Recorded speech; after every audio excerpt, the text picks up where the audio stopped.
මේක හදන්න ඕන වෙනවා අලගෙඩියකුයි බැසිලිකා පේස්ට් එකයි පාස්තයි කිරි ටිකකුයි.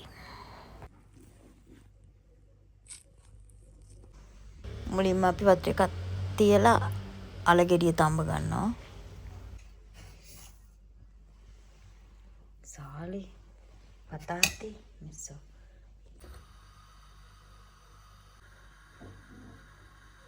හතර දෙනෙක් ඉන්න නිසා 300ක් ගන්නවා.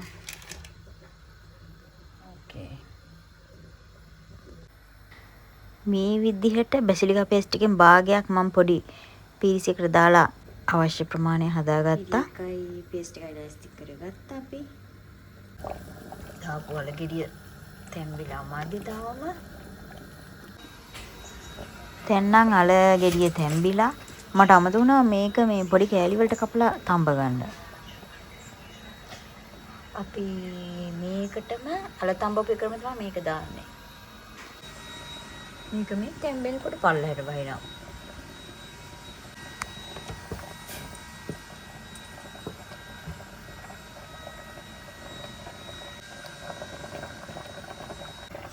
අද මේක විනාඩි 10ක් තඹ ගන්නවා.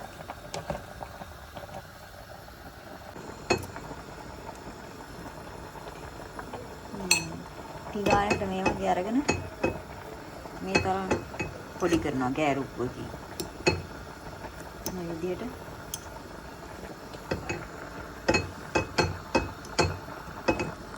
ස්ටේක් එකේ මේ තැම්බෙනවා තව විනාඩි 10. ඊට පස්සේ අපි පාස්ටා එක පෙරා ගන්න ඕන ඔහොම.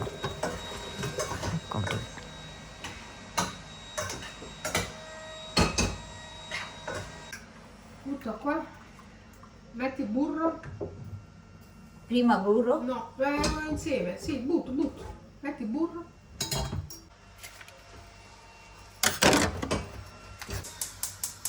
Metà. Tutto sì. L'hai buttato a metà, vabbè. Sì. Okay. No. Basilica paste එකයි කිරි අලයි ඔක්කොම දාලා කලවම් කරගන්නවා. මෙන්න මේ වගේ.